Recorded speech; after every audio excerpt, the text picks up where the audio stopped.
Mais si nous ne prenons pas nos responsabilités, je peux assurer les Sénégalais que dans les 15 ou 20 ans à venir, le Sénégal ne gagnera pas un copec de son gaz. Et c'est inadmissible.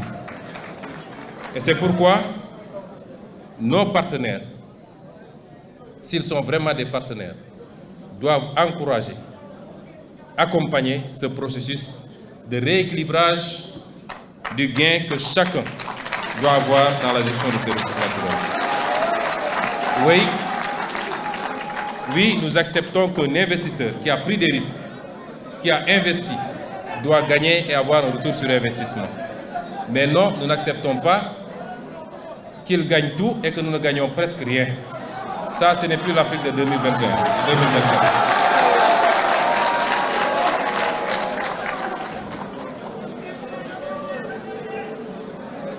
J'aimerais terminer par le dernier point.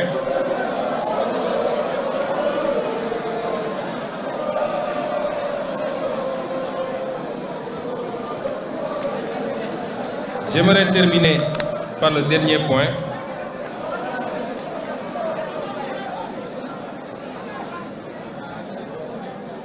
Nous disions hier, vous et moi, que nous avons énormément de convergences. Et je suis sûr que vous vous retrouvez dans tout ce que j'ai dit jusqu'à présent. Je suis moins sûr que vous allez vous retrouver dans ce que je vais dire maintenant. Mais on ne peut pas avoir une convergence parfaite, ça n'existe nulle part. Même entre nous, Sénégalais, entre nous, dans le cadre de notre parti, le PASTEF, nous n'avons pas une convergence parfaite.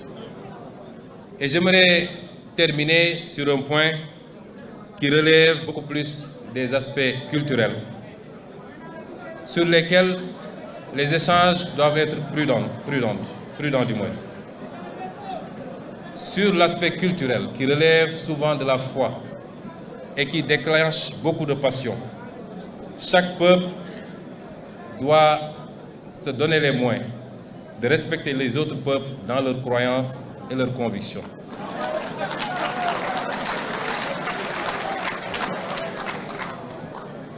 Et vous aviez dit tantôt également, je l'ai noté, que la crise de l'humanité ne peut se résoudre que par le contrôle des citoyens sur leur société.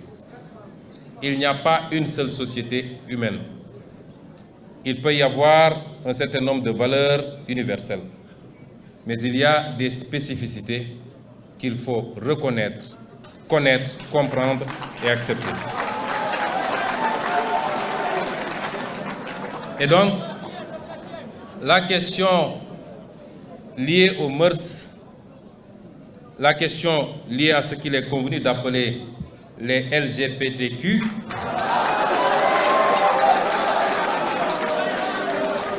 risque d'être le prochain casus belli entre le monde occidental et le reste du globe terrestre si elle continue à être posée de cette façon.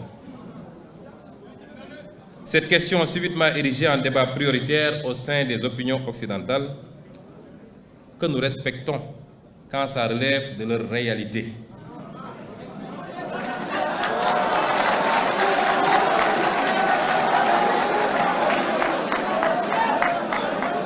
Et cette question corrélée à celle des nouveaux droits tels que ceux liés au genre cristallise énormément de passion et d'incompréhension tant elle met face à face des cultures, des civilisations et des systèmes politiques à la vision diamétralement opposée sur la question.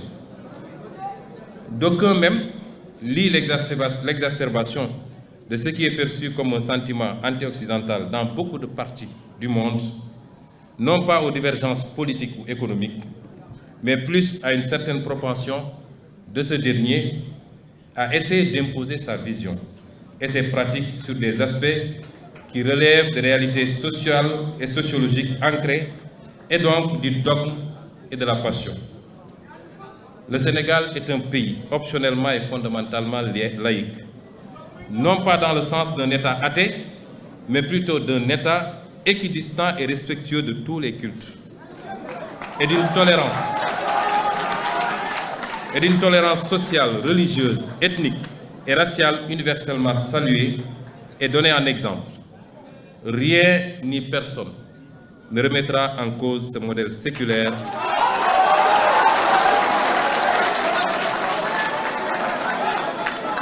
qui précède même l'avènement de l'État sénégalais moderne. Cependant, même si nous partageons une ossature universelle de la laïcité, chaque société l'adapte à son contexte et à ses réalités socioculturelles. Celle du Sénégal, je viens de le rappeler, n'est pas faite de séparation rigide de l'État et de la religion, mais d'une complémentarité contenue faisant de l'État un acteur assumé du fait religieux qu'il encadre et finance même, et des religieux, des régulateurs sociaux indispensables à l'apaisement et à la stabilisation de la vie politique et sociale. Ceci est rendu possible et même indispensable par la texture socioculturelle du peuple sénégalais, au sein duquel le spirituel occupe une place importante, chrétiens, musulmans ou adeptes des religions traditionnelles confondues.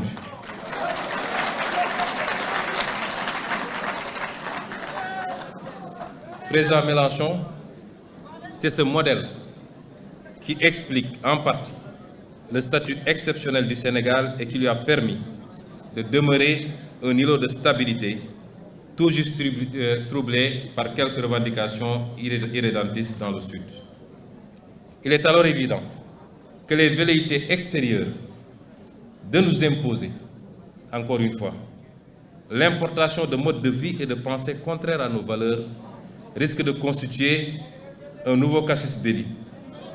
La question du genre, par exemple, revient régulièrement dans les programmes de la majorité des institutions internationales et dans les rapports bilatéraux, même souvent comme une conditionnalité pour différents partenariats financiers. Nous pouvons noter aujourd'hui que la question des genres n'est pas nouvelle dans nos sociétés. Il ne faut pas penser que nos sociétés ne connaissaient pas ces questions. Elles les connaissaient et elles les géraient à leur façon. Elle ne l'est nulle part d'ailleurs et est presque consubstantielle à l'humanité. Elle ne peut être donc l'apanage de l'Occident. Chaque société, comme je le disais, a établi et perpétue librement ses mécanismes d'absorption des faits sociaux qu'il faut respecter dans la limite de l'humainement raisonnable. Par exemple, la France interdit la polygamie. Le polygame que je suis serait un hors-la-loi en France.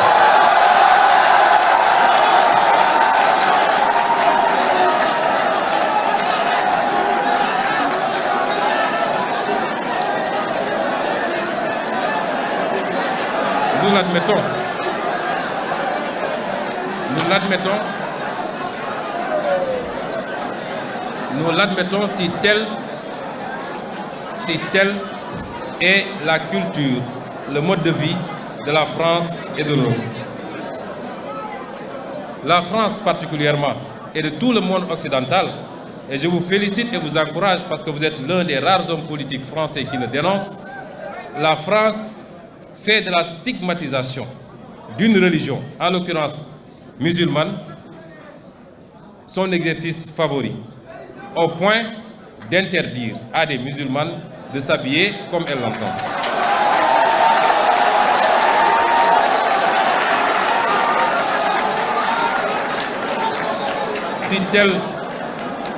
Si cela est conforme à la culture, au mode de vie, aux options des Français, nous l'acceptons et les Sénégalais qui vivent en France devront s'y adapter. Eh bien, si aujourd'hui, dans notre société, le phénomène dont je viens de parler n'est pas accepté, il est toléré. Et le plus grand danger que peuvent encourir les membres de ces communautés, c'est la propagande qu'on veut nous imposer. Parce que depuis l'aube des temps jusqu'à présent, les sociétés ont vécu avec ces phénomènes et il n'y a jamais eu de persécution, ni ici au Sénégal, ni nulle part en Afrique. Jamais eu de persécution contre ces communautés. Chaque peuple a connu ces phénomènes au point de lui trouver des concordances sémantiques. Ici au Sénégal, on dit Góor Jigéen. ce n'est pas tombé du ciel, c'est parce que ça existe. Mais nous l'avons géré et nous continuerons de le gérer à notre façon et selon nos réalités socioculturelles. Et c'est pourquoi nous disons que sur ces considérations, nous appelons le monde occidental à faire preuve pour une fois de retenue, de respect, de réciprocité et de tolérance. J'entends souvent, quand il y a des problèmes en France, les officiels disent que c'est à notre mode de vie qu'on s'est attaqué.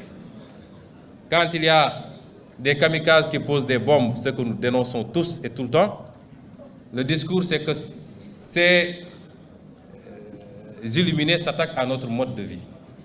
Eh bien, nous aussi, nous avons un mode de vie.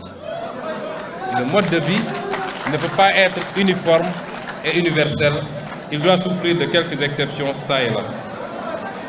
Et c'est pourquoi je conclurai par dire que sur ce phénomène particulièrement, le Sénégal et beaucoup de pays africains ne peuvent accepter une quelconque velléité de leur imposer la légalisation de ce phénomène.